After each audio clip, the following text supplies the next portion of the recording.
Share screen. Here we go. Okay. All right. Welcome to Establishing Relationships Part 2. Today we're talking about building rapport. Last week we spent a lot of time talking about learning how to do procedures, and we'll review that a little bit. Jenny Taylor may join us a little later. She had an issue that she had to take care of that was urgent, and hopefully she'll get back in time that she can join us. If not, we'll move on without her. Jenny is our consultant, and she is, I think, a 15-year veteran of both a softball, basketball coach at Central Unified, as well as an English teacher, avid teacher, and trained in time to teach. And I am the coordinator for beginning teacher support, 21st year doing this, and we've been doing classroom management, my 11th year doing this. And we've been doing classroom management for the last 9 years, I think. If you haven't had a chance to join our classroom management Google Classroom, there's some documents in there today that we need to look at, and I found that it's the best way to share them. So go ahead and join at this time. Marissa, I hope you can see. Cindy, can you see what's going on? And if you have a chance, turn on your cameras. We'd like to see who's participating. But at this point, if you would join the Google Classroom, that would be great. Oh, Marissa's driving. No wonder.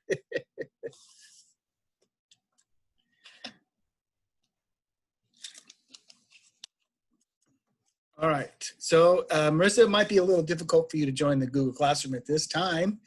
So you'll just have to listen and smile and wave at us and say everything's good. There you go. All right. Now I know at least I got her attention and we're good to go. Everyone else in the classroom? Unless you got last week. Marisol, you were with us last week as well, right? Marisol, were you, you can't hear? Sorry, is it me or Marissa? I don't know. Maricela? Oh, okay. Yes. Did you join the Google Classroom? I was with you guys yesterday, but I couldn't see the presentation last time, so I don't think I did. Okay, so go ahead and join now.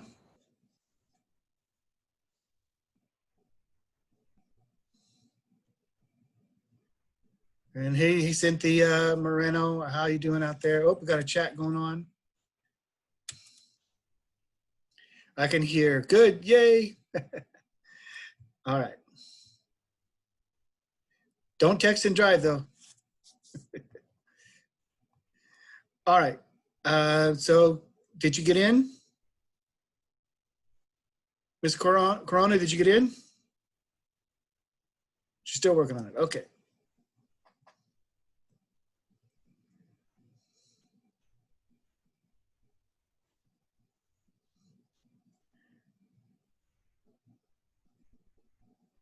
Monticello, did you write the code down so I can move the slide?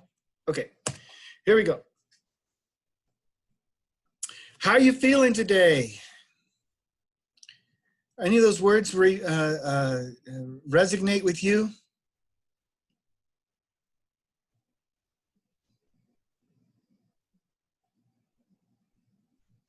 Which ones? Share out. Yes, I would have to say tired, very tired. I would throw in a happy and inspired also, because I had some good things with parents today. So I really enjoyed those with the parents and students. So. Okay. Anyone else want to share out what you see on that screen that resonates with you? For me, I think tired would also apply. With all the trainings and everything we did, I didn't think I was going to be as tired as I actually am. Like having that time with the kids, those 2 hours, I think tired me out more than the whole week we had of the trainings and everything else. So after Wednesday, I think I was pretty dead, to be honest. I'm also pretty nervous and anxious, I guess. A lot of the new stuff, the new classes, the kids ran into some issues with Zoom and internet, and I'm anxious about how common this will be throughout the semester and planning for it. So currently worrying about a million things plus that. I totally understand that. We have, I don't know what it is, AT&T internet, something or other. And, I'm looking and for the most part it worked.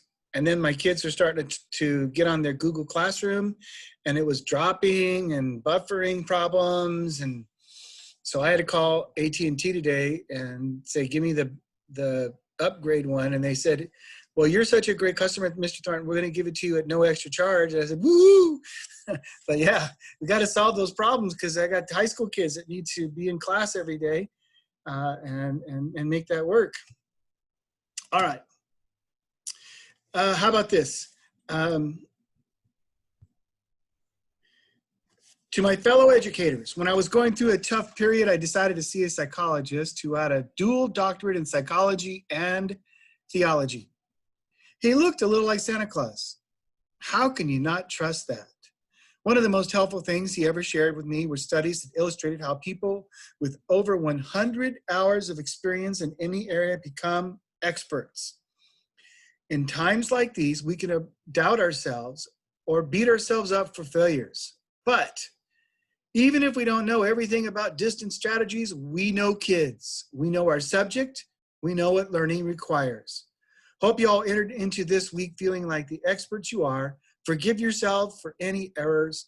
Feel joy when you succeed and find time to take care of ourselves, right? All right. Hey, but think about this.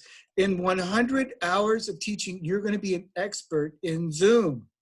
I don't know what the word might be, but I'm thinking Zoomologist or a Zoomiology. You're going to be like, everyone's going to be coming running to you. All right, how about this? Students don't care about what you know until they know you care. What do you think about that? Students don't care what you know until they know you care. Well, I would think that until you build a relationship with the kids, anything you really say to them goes in one ear and out the other. Because if they don't know that you care about them, they don't really want to learn from you. They like to learn from people that they know care about them and their learning. And as a matter of fact, according to research, not just gut feelings, a student that identifies the teachers that cares about them is the #1 indicator for student success. Can you imagine? Not reading ability, not language, not parental background, not poverty, not criminal elements in the neighborhood, not a new school or old school or good textbooks or bad textbooks.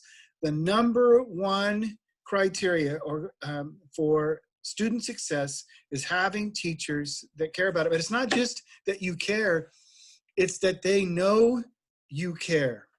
And it's amazing what you can get students to do when they're finally convinced that you are a caring person and that you care about them individually. And that's what we're going to talk about today, is building rapport with our students.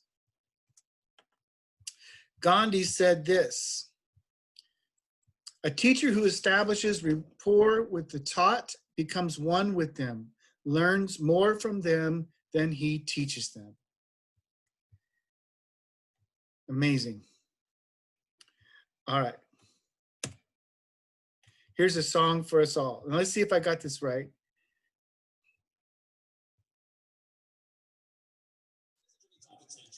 Can you hear that this time? All right, let me see if I can change the setting. I learned about a setting, and let me choose, let's see.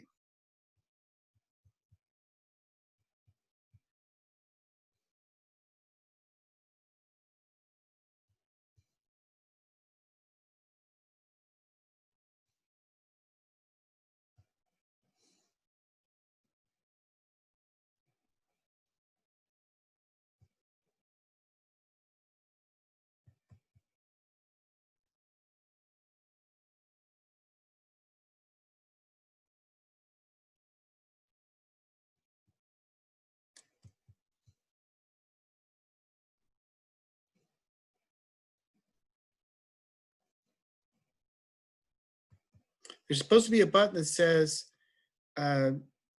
use my sound.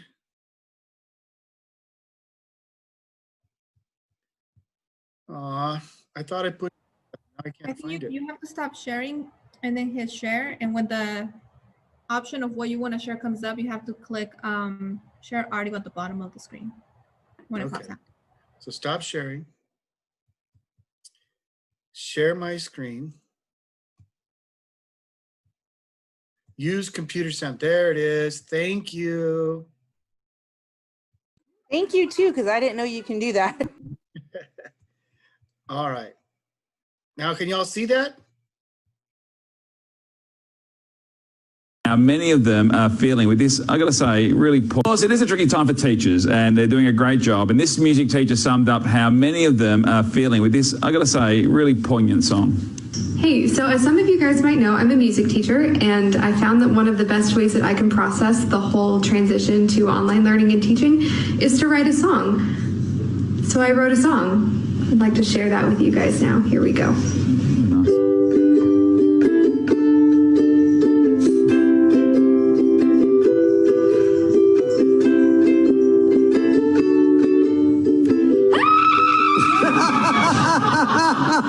Beautiful. I got summed up our day, I think, today. We're going to take a break. We'll see you on the other side. Stay with us. Were you able to hear that? All right, all right, all right.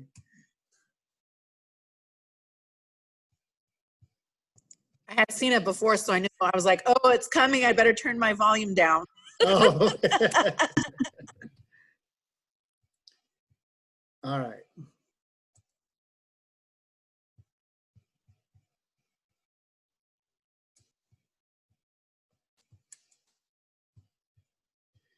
How about this? Can you help me, Mrs. Martin? This wasn't covered in any of my education classes. All right, and I got a problem here. All right, my Zoom went somewhere. That happens. Yeah, it just like I shared my screen and my Zoom took off. So let me see here. All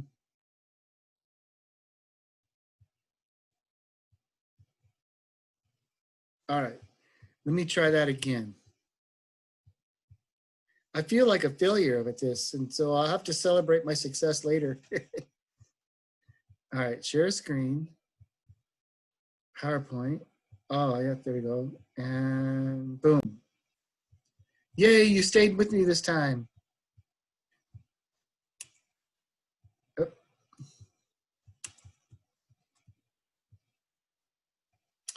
All right, I'm not going to make you go into partners, but share with some of us your frustrations, fears, and triumphs. So there's kind of two negatives and a positive, so to speak. But share with us your frustrations, fears, and triumphs.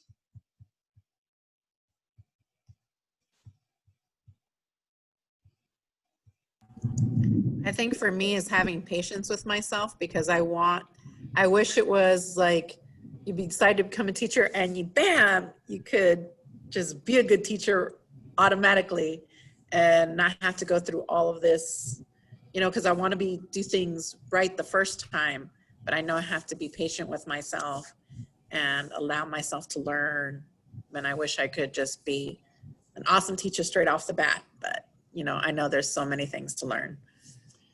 Well, I don't know if what I'm going to share is going to discourage you or encourage you, but it takes 5 years to learn how to be a teacher.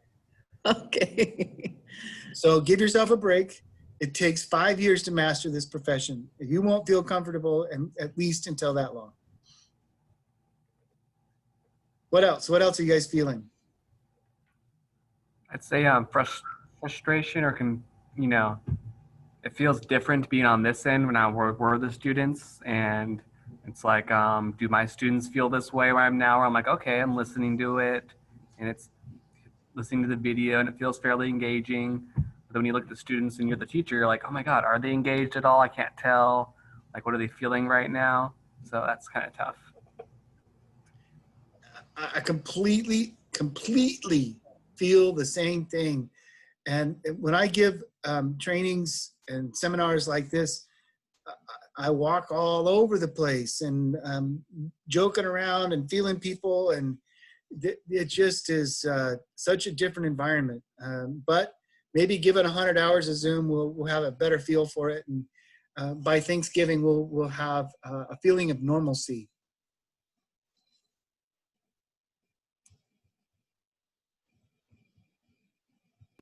For me, I think frustration comes from, like we mentioned earlier, everything happening at one time, emails, things changing.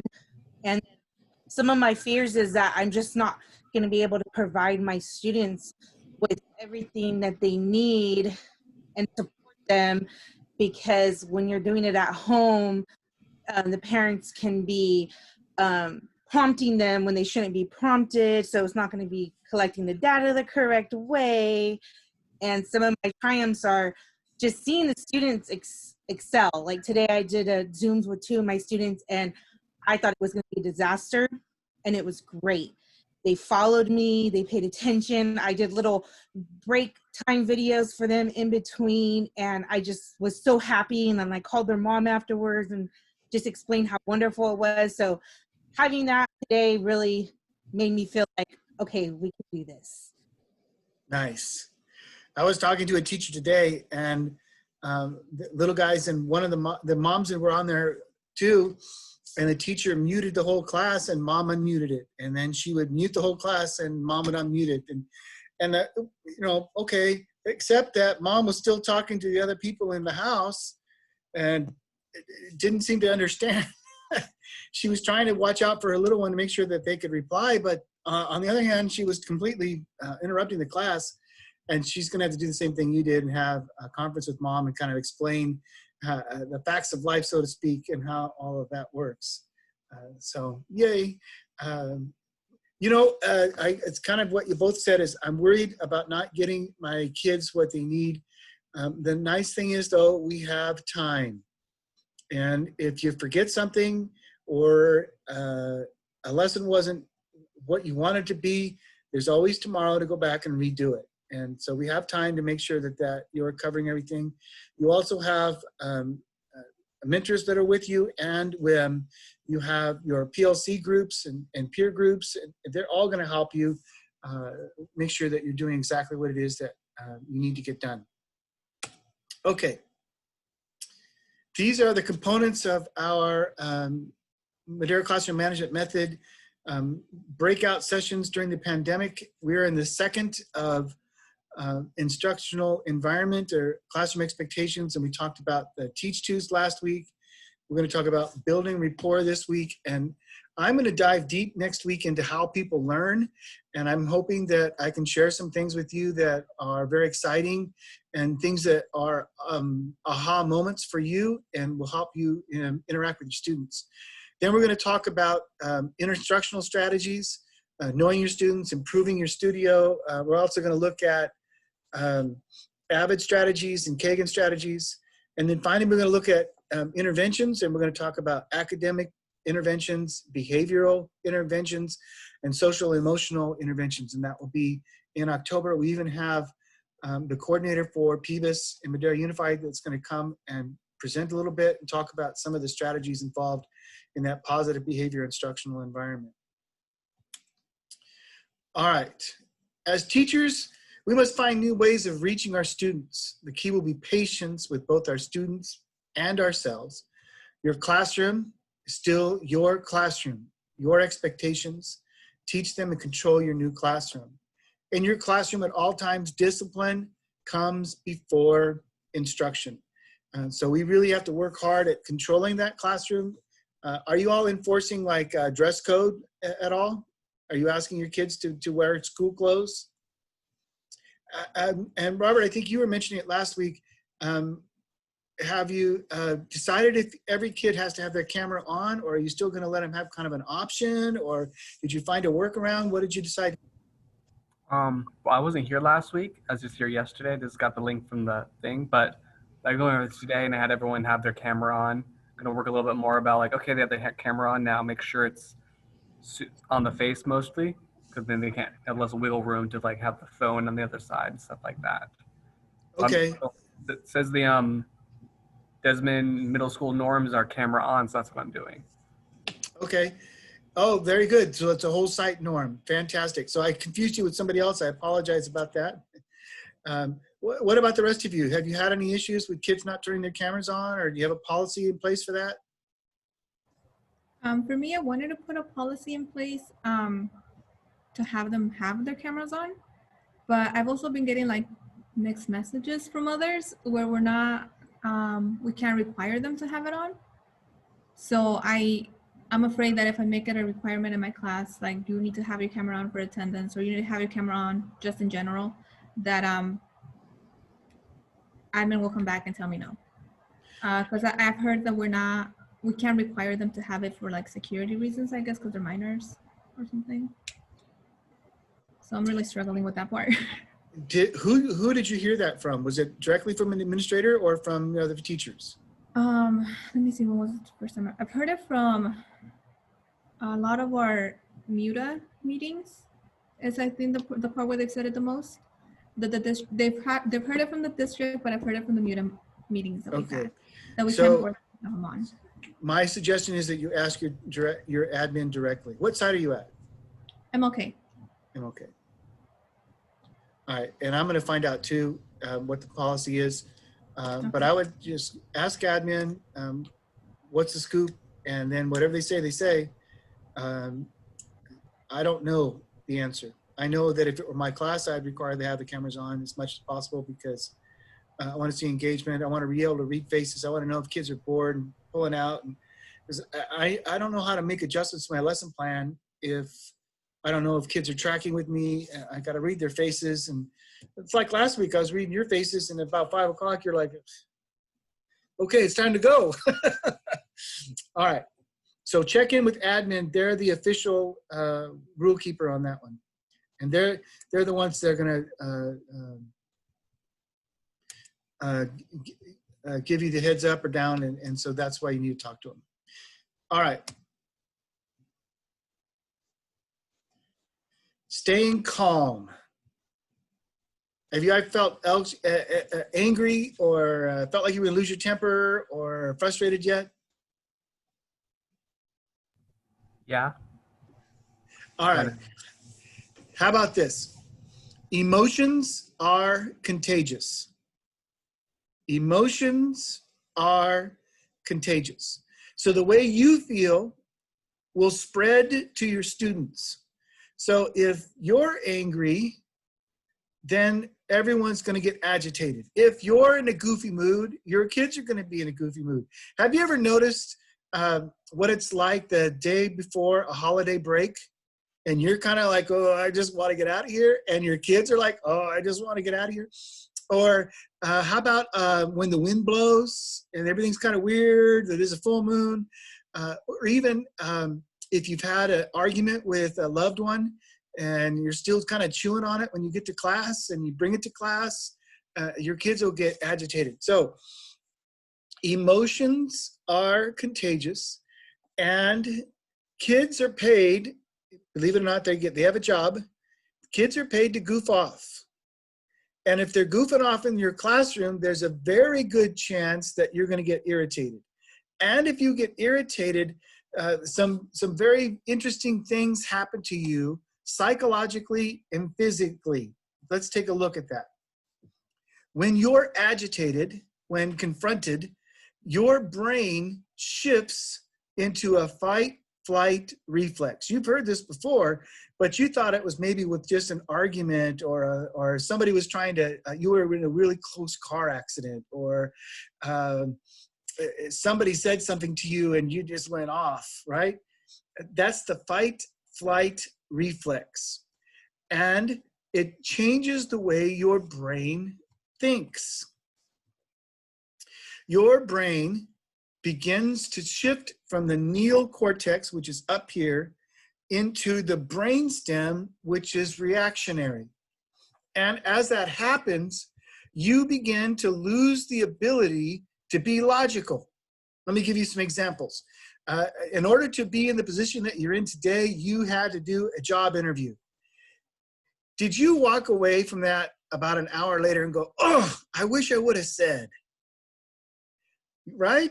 Or have you ever been in an argument with somebody that you really love and 2 hours later you go, oh, and another thing, right?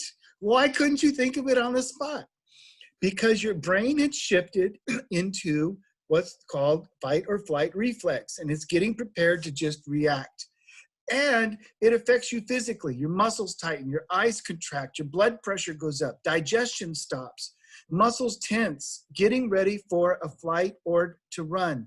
It is in many ways why 20 or 30 minutes after class is over, you start to feel really sleepy, because the adrenaline, the epinephrine in your body that's been released with your glands has exited the body. And now you're no longer high on your own chemical reaction to a stimulus. Now here's an interesting medical fact. Men and women fight depression differently. Men and women fight depression overall. I mean, this is kind of a group thing. Not everybody's going to be identical, but generally speaking, when a man is under stress, they look for releases through arguments, through fighting. Why? Because it releases that adrenaline chemical in our body and actually makes us feel better. Argumentative and constantly being angry can be a symptom of male depression. I don't know if you've ever seen that or encountered that or thought about it, but it is true. And it is the same chemical that's released when we're in a fight or flight situation. The same chemical that's released when a kid does something in our classroom that causes us to want to lose it. So, since emotions are contagious, one of the things that we have to worry about is remaining calm. Because, as I mentioned, my life is in the hands of any fool who can make me angry. Think about that for a moment. You have 25 kids in your classroom and somebody can make you angry. They have just taken control of your brain. And a lot of it is because you can no longer can think logically. You can only think with your brainstem. So how do we combat that? How do we make sure that that doesn't happen? We have to think about staying calm and taking the emotion out of what we're doing.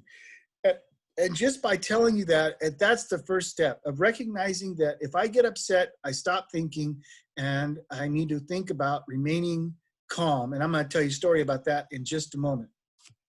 But remaining calm is a skill, and it can happen through learning some relaxation techniques, which I'm guessing that you've already heard, but it has to do with our breathing.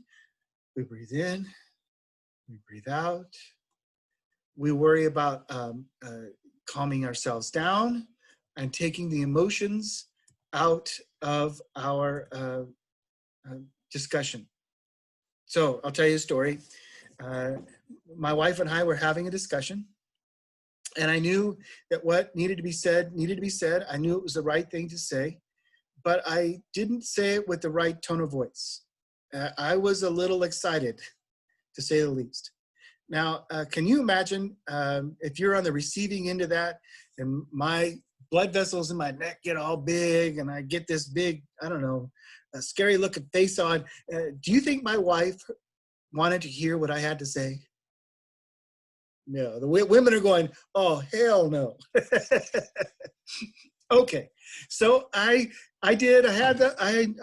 said what I needed to say, and she didn't listen, and that made me madder, and I walked away, and I thought about it. And so I decided I needed to be a reflective person about this relationship, and I thought, on the one hand, I could look through a window and blame my wife.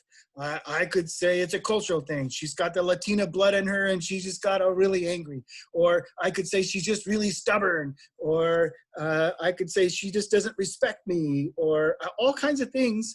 And I could blame her for the breakdown in communication. But I decided to think about, well, what was my contribution to this issue? How come she couldn't listen to me? Is that who wants to listen to a raving lunatic who's yelling and his veins are all getting excited? And so I don't know. So I thought about it and thought, well, what can I do differently? And I came up with a sentence to tell me to take the emotion out of it so that I could remain calm. And I learned that when dealing with a conversation like this, when I get excitable, I need to be quietable. I know it doesn't make sense on an English thing, but it rhymes, so that's what I said. When I get upset, I need to keep my mouth shut. That's what I learned. And in doing so, I don't have to apologize for things that I didn't say. I might be thinking them, but I didn't say them. Have you ever noticed in a relationship that if you say something in a heat of anger, that it's awfully hard to walk back? It's awfully hard to take back. Once you've cut somebody with your words, they bleed for a long time.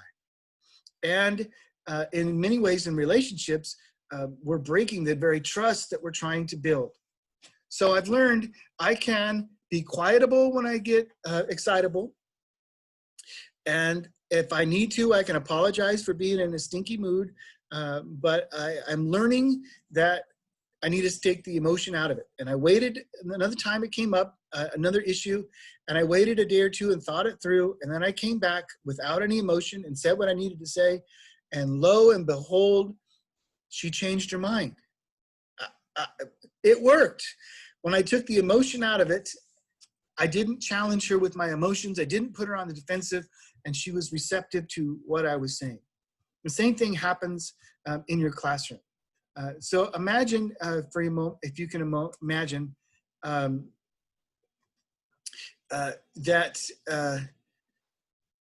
you're in a classroom full of kids, even if it's virtual, and you call one of the kids out. How do they feel about being called out in front of their peers?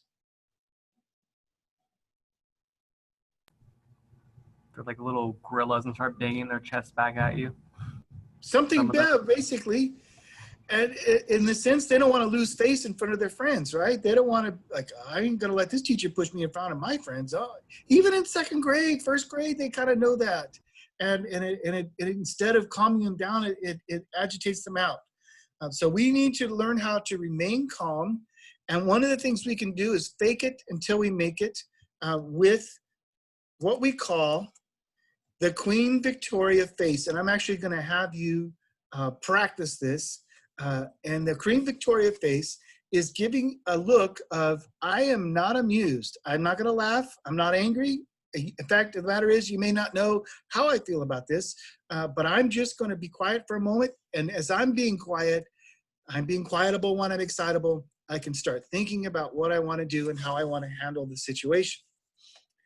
And the other thing is that when we're quiet and just looking at a kid, they don't know what to expect. And the fear of the unknown is real for everybody. And when you don't know what the reaction is going to be and what that teacher's going to do, it causes the kid to say, wait a minute, what am I getting myself into? All right, so here is, except for Michael because he's driving, I think Marissa's driving too.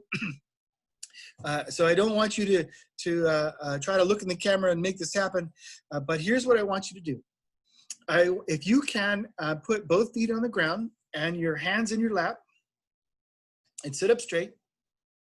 All right, and the first thing I want you to do is put your tongue to the roof of your mouth, and we're calling it check your jaw, because you can't grit your teeth if your tongue or your mouth is on the roof of your mouth. So for instance, well, let me ask you this.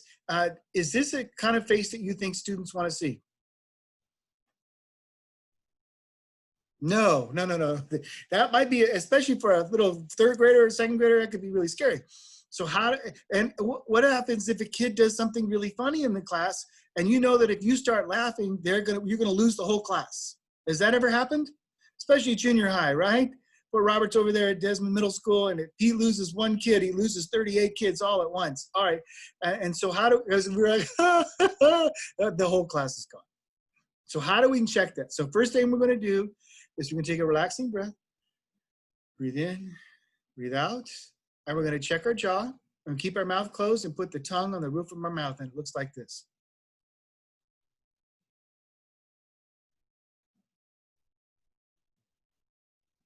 And it's saying, I am not amused. You're not making me angry. You're not making me laugh. I'm just not going to accept what you're doing. How come that stare or look would calm a student down? Why does that work? What do you think? It doesn't give them the reaction that they're looking for. Exactly. They are looking for a reaction of some sort and you didn't give it to them. And so either they're going to quit or try harder. And if they try harder, then we have to figure out what to do about that. But what we want to do is take that emotion out of your reaction by taking a relaxing breath, staying calm. And if we were in the classroom, I would even tell you how to stand and we would practice that. But right now, with your hands in your lap and you're sitting up straight, I want you to take a relaxing breath. Check your jaw by putting the tongue on the roof of your mouth and look straight at the camera.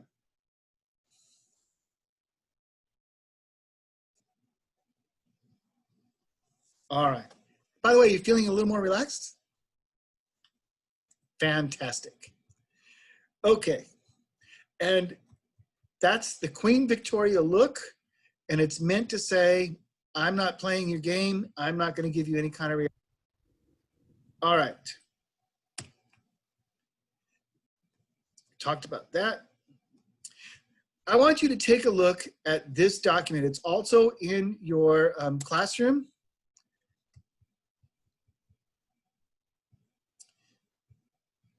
The power of a positive phone call. So we're talking about building rapport with our students.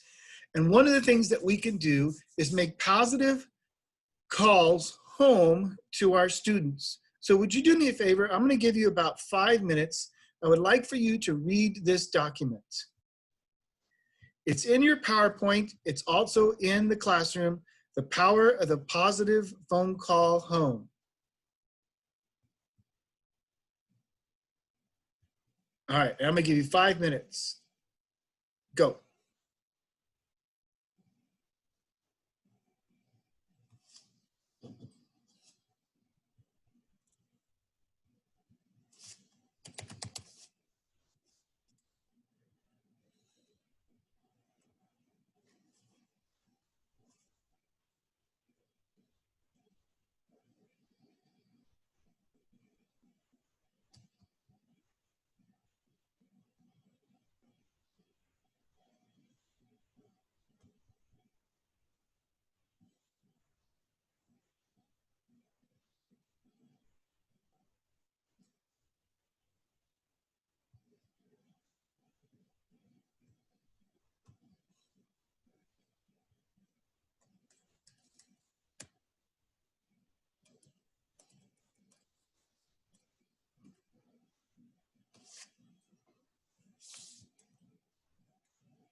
Hey, Steve, can you put the code for the Google Classroom down for some of us?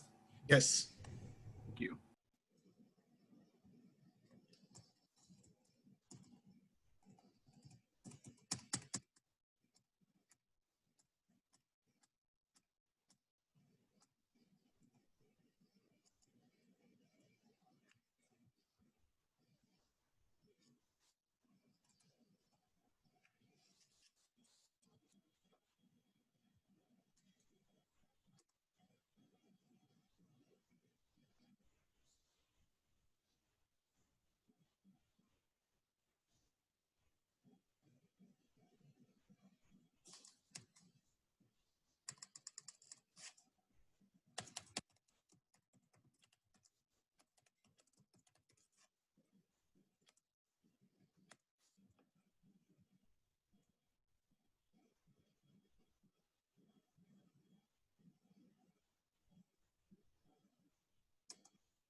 Robert, were you able to get in?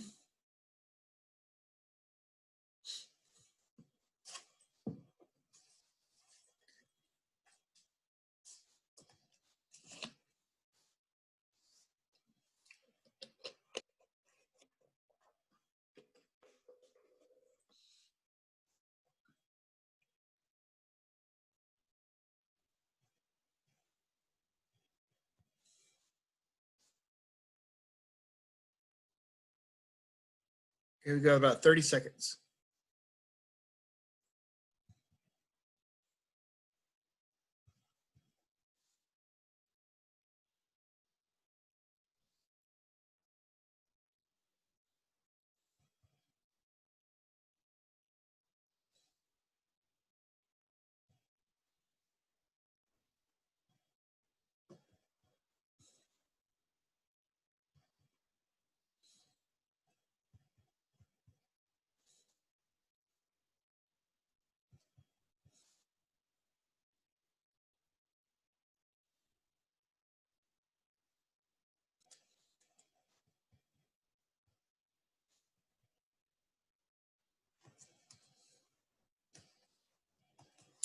All right, so what did you think?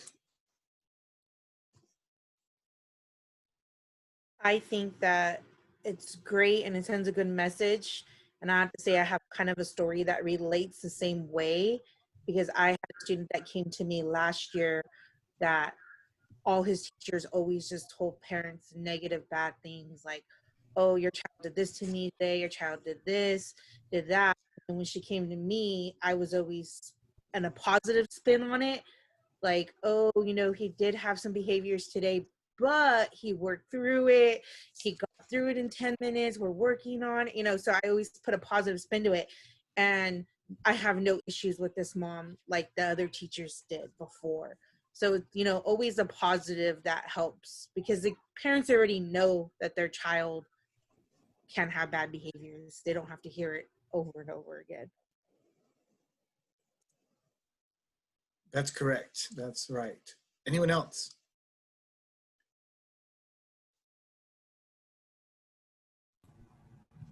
Just like, you know, soften the blow when you have to mention, you know, things that aren't so good. Just nice to hear nice positive things once in a while. Just think about like, when I was younger with me and my mom, we might fight about something. It's like kind of like that feeling you might get with your child's teacher if it's always a negative, you know. Correct.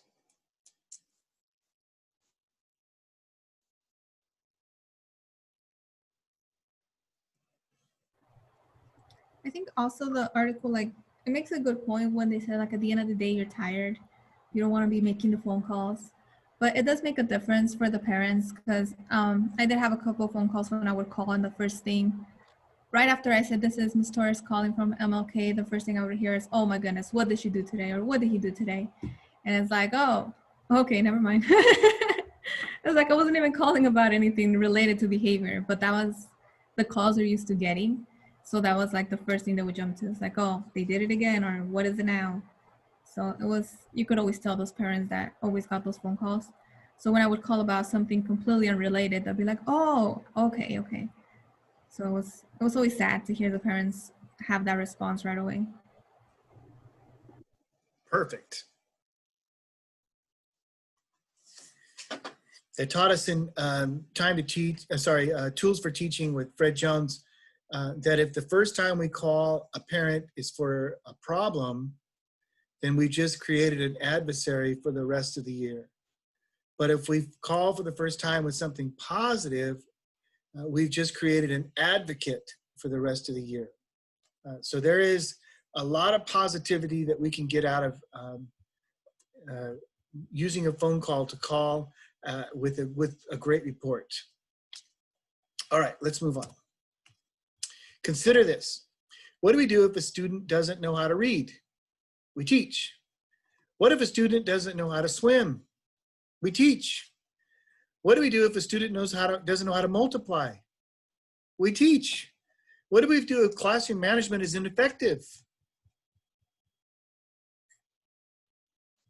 I think y'all know the answer to this. What do we do? We teach. Very good. We teach. That's right. And so we have to teach those expectations. But if we go back to what Gandhi said, they aren't going to listen to us until they know that we care about them. So that's what we're going to talk about. All right. Have you ever had kids say things to you and you were like, I don't even know what to say. They were trying to agitate you. Maybe they said something like, Mr. T, yeah, your breath stinks. Or they say, all right, turn to page 46. Oh, this sucks. This is horrible. Why do I have to do this? And so I want you to look at this page and help find a way to say something in a way that is positive without hammering the student. And so these are what we call diffusers. Maybe they said, this lesson is boring. I understand. Nevertheless, we need to. Or I don't want to do this. That may be so, but these are called diffusers. Have you ever seen or heard anything like this? All right, so get to know them. They're your friends. And think about ways that you can respond to students in a positive way instead of a negative way, because we are trying to build our rapport with our students. And what is the temptation when somebody says something to us that we don't want to hear? Oh, your lesson's boring, or what do we want to say? Quiet. Yeah, shut up, right? We might even be rude, but shut up. We might say it in Spanish. I can't even think of that anymore. I was there. I had a joke. It's gone. All right. Cállense. There it is, right? That's the best. That's the rude one. Is that the rude one? Cállense. Right? Okay. And what else? Have you heard teachers say rude things to kids and come back? Don't raise your hand, but have you said something rude to a kid and wish you hadn't said it? Don't raise your hand. Don't give me the Queen Victoria look. I have no response to that. All right. And if you do that, if you react in a negative way, is that kid going to be convinced that you care about them and that you're really wanting to be on their side? No. And what we want to do is make kids really understand that we care about them. And these diffusers can help take the emotion, which we talked about earlier, out of our conversation and help us to remain calm. So take a look at those diffusers. All right. The next thing I want you to understand is that every kid is a learner. Every student is a learner and has potential. And I want you to take a look at this video. Here and what really makes a difference. So at this time, without further ado, I would like. Oops. Oh, wait a minute. What happened? Oh, yeah. I got to stop sharing. Let me see if I remember procedures. Screen share. And, oh, wait a minute. Let me go back to this. Hold on a second. I messed up. You can do it, Steve. I believe in you.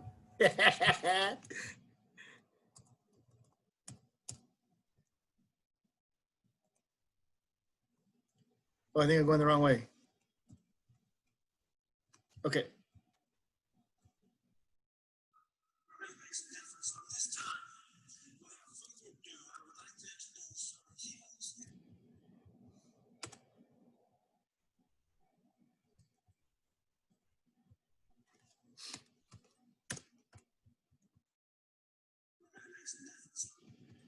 All right, let's try again.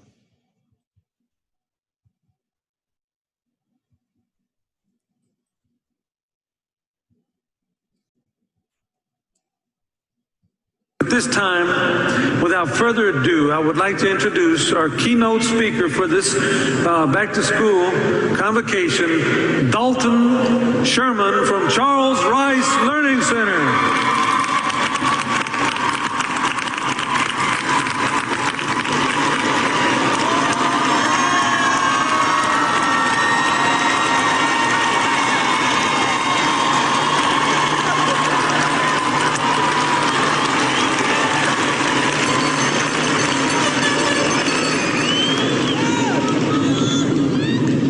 I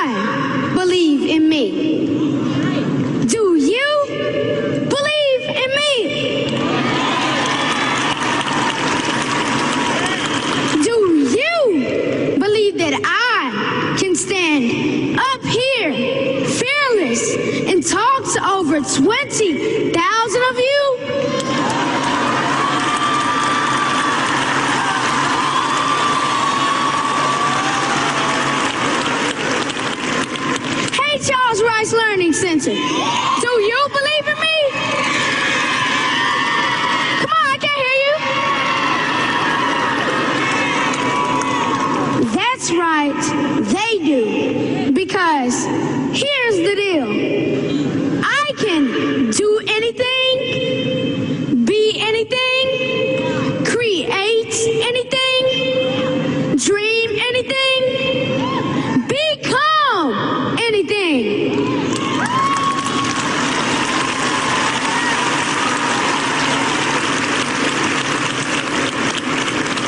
Because you believe in me. And it rubs off on me.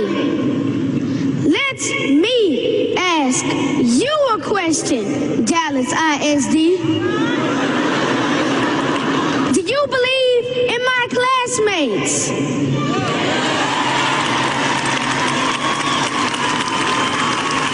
Do you believe that every single one of us can graduate ready for college or the workplace?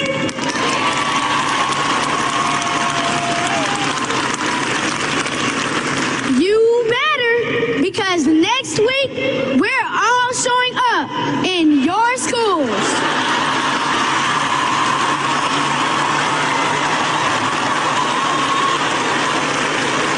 All 157,000 of us.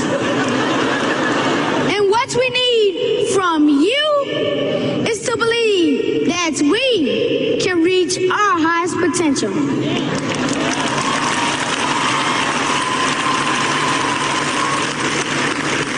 No matter where we come from, whether it's sunny South Dallas,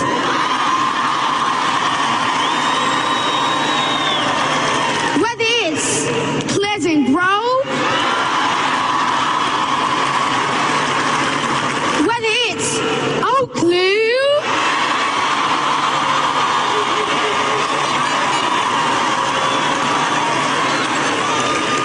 or North Dallas, or West Dallas, or wherever, you better not give up on us. No, you better not. Because, as you know, in some cases, you're all we've got.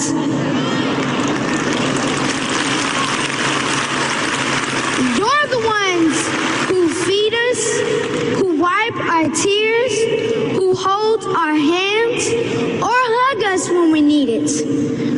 You're the ones who love us when sometimes it feels like no one else does.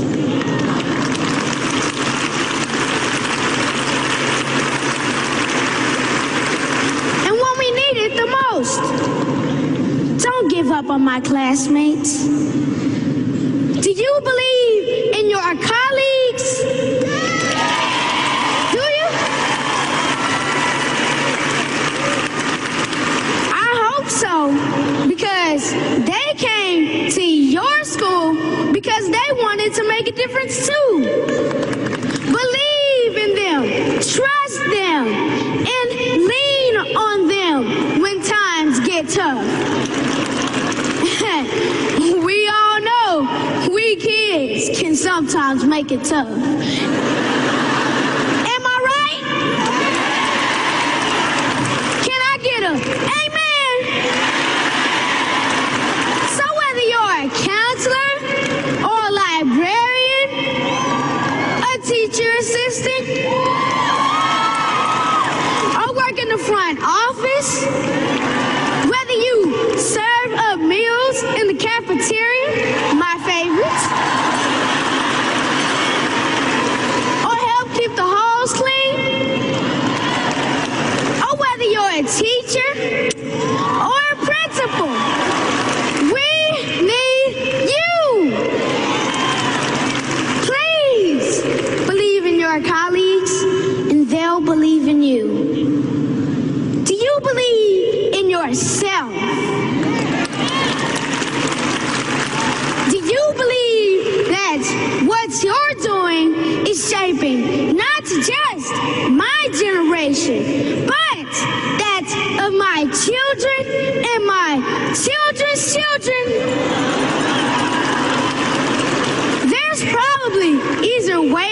make a living. But I want to tell you on behalf of all the students in Dallas, we need you. We need you now more than ever. Believe in yourself. Finally, do you believe that every child in Dallas needs to be ready for college or the workplace? Do you believe that Dallas students can achieve? We need you, ladies and gentlemen. We need you to know that what you're doing is the most important job in the city today. We need you to believe in us, in your colleagues, in yourselves, and in our goals. If you don't believe, well, I'm not going there. I want to thank you for what you do for me and for so many others.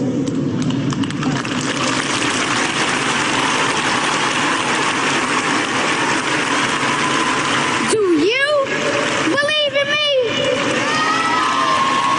Because I believe in me, and you've helped me get to where I am today. Thank you. Thank you. Thank you.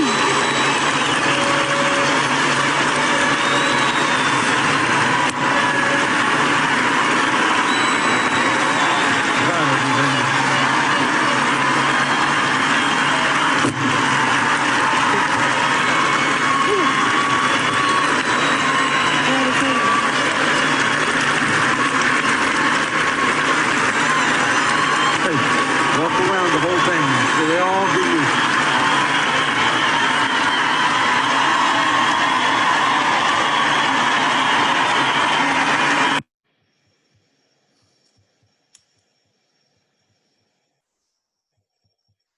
What do you think? Can you do it? Can you believe in those kids to learn? Do you believe in yourself? That kid wants someone to love on them. I'm sure that every kid in your classroom feels the same way. Let me tell you a little bit about Madera County. There's about 150,000 people in the county. The median income is $48,000. That's one of the lowest in the Central Valley. Think about that for a moment. 22% poverty rate. High school graduate or higher in the city of Madera is 59%. In California, it's 71%. I'm sorry, in the county, it's 71%, and in the state, it's 87%. Per capita income is $15,000. In the county, it's 19. In California, it's 33. Madera's poverty rate, just the city, is 26.9%. And if we start talking about and think about those that are in near poverty in Madera, it's 48%. Latinos.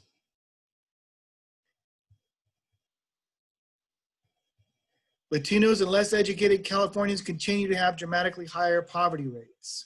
In 2017, 24% of Latinos live in poverty compared with 18% of African Americans, 16% of Asian Americans, and 12% of whites. Though poverty among Latinos is down, Latinos remain disproportionately poor, making up 52% of poor Californians, with 40% of all Californians. More education continues to be associated with strikingly lower poverty rates. 8% of adults ages 25 to 64 with a college degree were in poverty compared to 31% of those without a high school diploma. In 2017, 80% of poor Californians lived in families with at least one working adult, excluding families of only adult age 65 and older. 45% of those in poverty, at least one family member reported working full-time for the entire year. It's not like our poor people are not working. They just have jobs that don't pay very much. All right. Does poverty affect what's happening in your classroom? And with this pandemic, more so now than ever before. So we're working on internet access. And I was thinking about this today as I was dialing up AT&T and saying, hey, I want a new router. How many of the parents of the students that live in Madera can call AT&T and say, hey, fix this, and by Monday it's fixed? They may not even have a router in there. They might be borrowing a hotspot or using a cell phone that has limited data, or the challenges are enormous, not to mention multiple families living in one home. How does this affect what's going on in your classroom?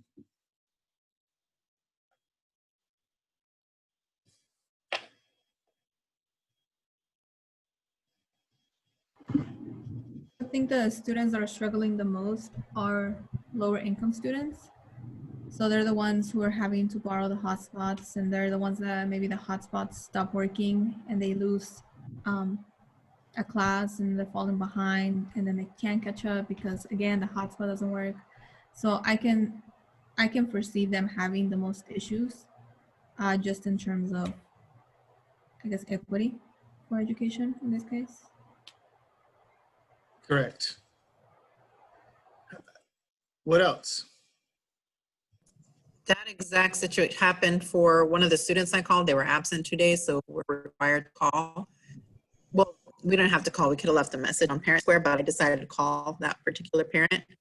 And I found out it was because there's no internet access. So trying to get a hotspot. And then I told them, okay, well, I'll call to the district office on your behalf, or to the IT. And they told me, okay, you got to call the district office. And then so, okay, so then the parent has to do it. So then the parent who only speaks Spanish, I guess there was someone else in the household speaking English, and they try to call the district office, and they're still waiting for just the hotspot. And then I tried to leave a support for the, I left a message with Madera South Repairs to get them a hotspot. What can I do to expedite this for the student?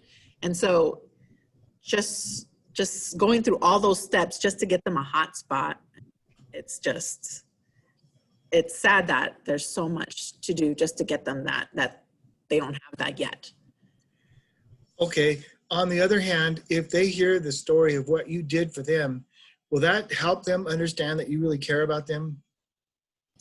Yeah, I called back and I told them what I did. I told them, okay, I did this, we did this.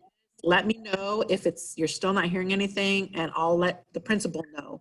And then maybe she can help get it much more quickly. Exactly. And thanks. And I want to say thank you for doing that, for going the extra mile and really reaching out and trying to make sure that your student needs are being met. For whatever reason, there is a strong correlation between poverty and academic outcomes, poor academic outcomes. And what is interesting is that when we have poor academic outcomes, we often have poor behavioral problems. They just seem to run hand in hand.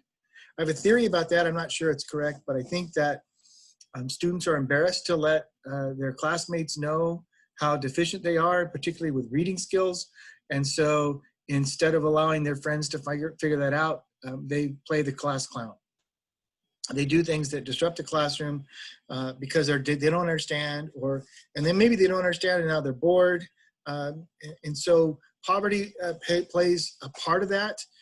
And it's something that we need to be aware of and how it affects our classroom. And I also think what we need to do is mitigate our own beliefs about poverty and understand that the kids are not necessarily being raised the same way we were being raised.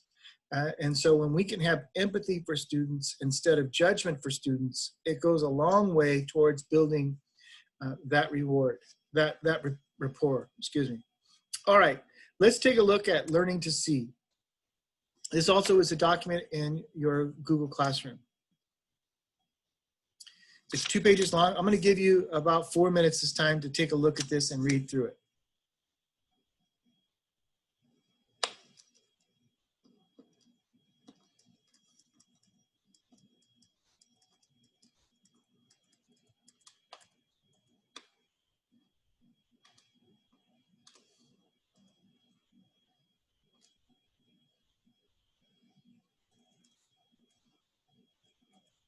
Whoops.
All right, we're going to move you on. That's still going to live in your classroom. What are your thoughts?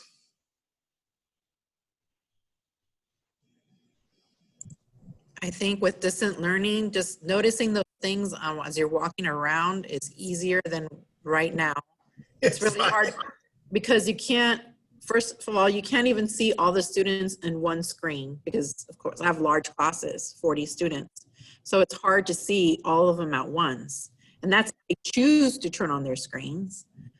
So it's really challenging unless, I did have one particular student say, I'm really shy. They emailed me, but it's just really hard to find those little subtle body language, their body language. Yeah, it's just really difficult. It's really difficult.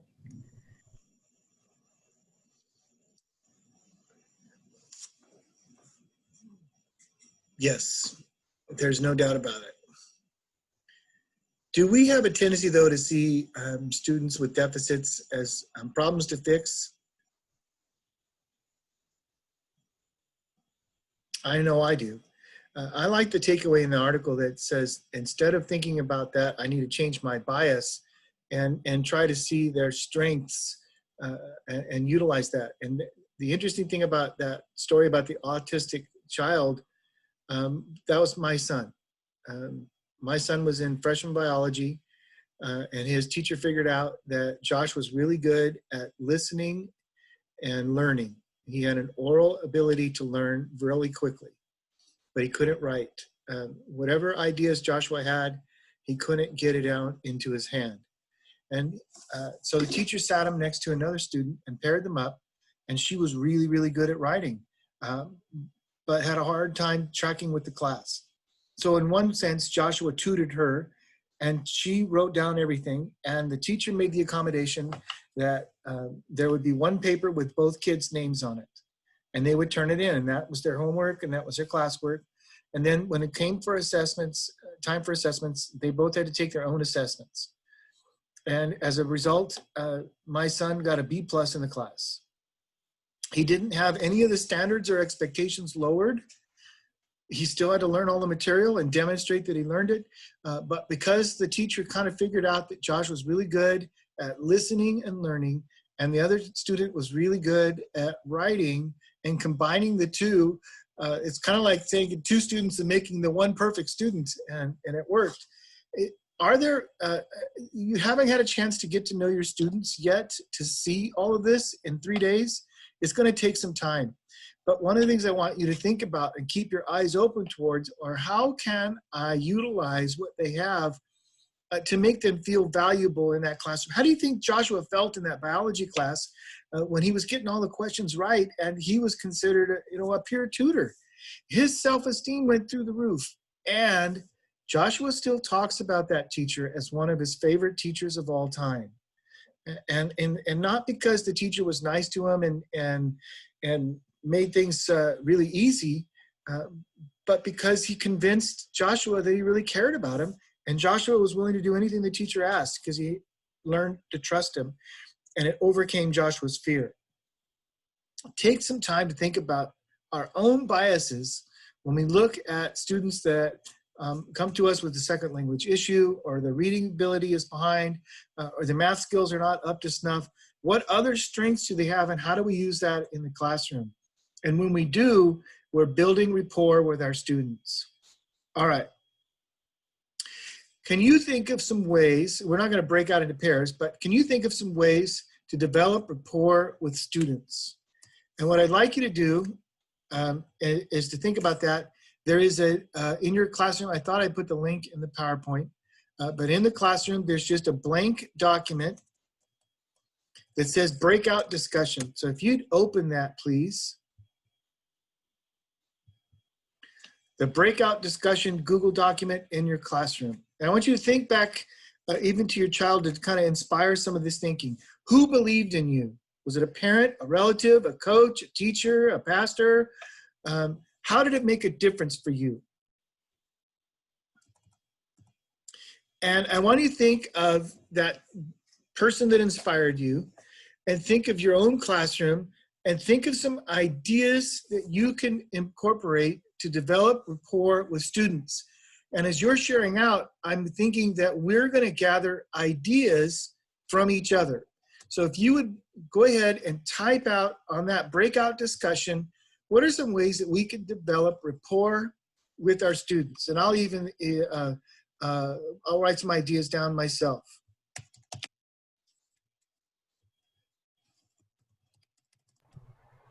Do you want us to make a copy of it, or do you want us all to type on the same one? Yes. I think we need access, or I don't have access to edit. I don't have access either. If you go to the share button, yeah, the link should be anybody with the link.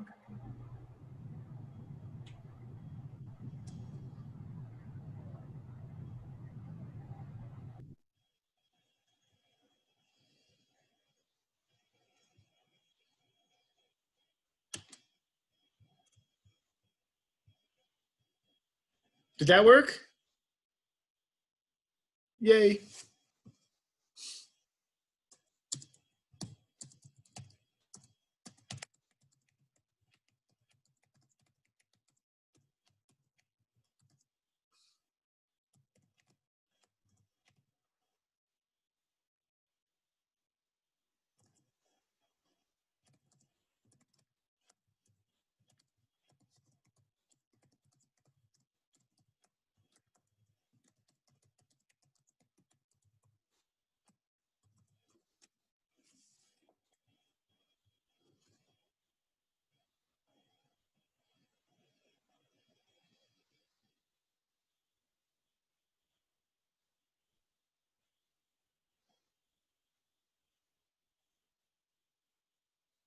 Ooh, I like that.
Lanissa, did you get in? Yes? Okay.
Awesome answers. Hi, Shirley, welcome. Hi, I don't know why it has me signed in as my mom, but it's really Farrah Williams. I'm sorry. Oh, okay. I'm signed into my mom account. I'm sorry. I don't know why it continues to do that. I have to sign her out or something. I'm sorry. No worries.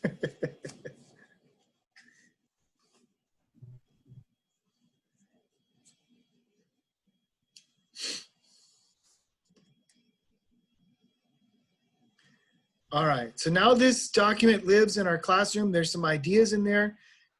What's an idea that you didn't write that you really liked that you see on the list? You can't be the one that contributed now. No cheating.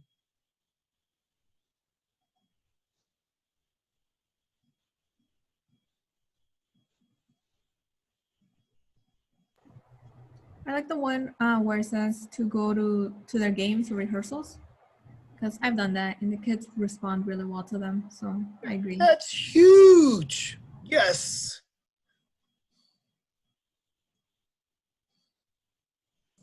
I like greeting them at the door. I used to like, well, we can't now. I liked greeting them at the door and starting the day off with forcing them to say good morning. And especially when it's a kid that may not like you, and I will go out of my way to say, good morning. How are you?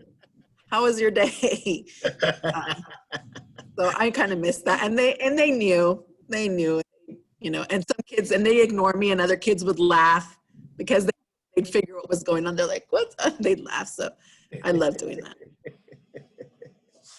Nice.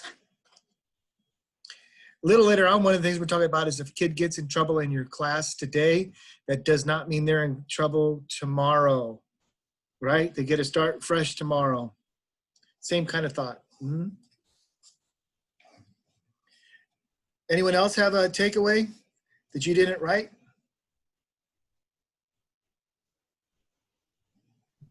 I like the being consistent, because consistency is key with kids. Like if you're wishy-washy and you change everything, they don't know what to expect. But when you're consistent, they know the expectations and it won't change. That's very important. It's very important, especially with our special ed students. That nothing can set off a kid more than to surprise them with inconsistency. Yep. And the fear of the unknown. If we don't know how you're going to react or what's going to happen today, it causes anxiety. Mm-hmm. Good point. Robert, you got anything?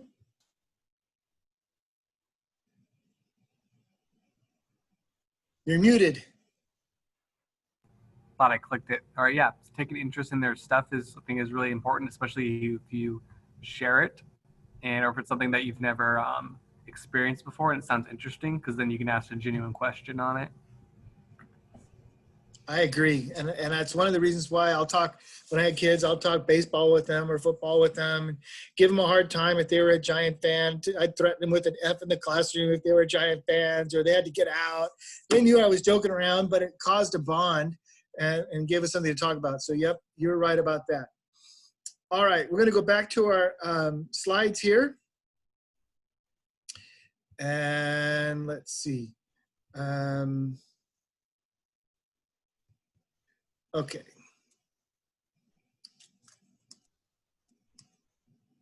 This is a reminder that if you didn't see that last week, there's an application process that you can build for your class. That a bit emoji classroom was really, really interesting. And I have to admit that if it was something that I was in the classroom, I would try to do in your virtual setting so that it looks like, and you can post things in your classroom. Take a look at that website. I think you'll enjoy it. If you didn't see that last week, there it is. And yes, let me, Shirley, don't go away. We're going to close this off in just a sec, but I've recorded today's session and I'm going to send it to you, and I will put you in the Google Classroom, because don't, yes, and I'm sorry, I called you Shirley again, Farah. We'll get you in the classroom in just a second. Let me grab that. Okay, thank you. Sorry. All right.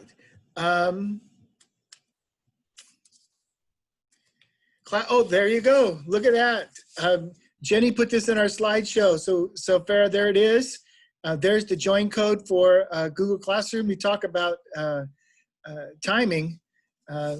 Write it down, and then you can join our classroom. All the documents that we have are living there. And I think it would be a good idea if I uploaded the videos into that classroom too as well. So I'll work on that this weekend and see if I can get those updated. All right. Farah, did you get a chance to write this down?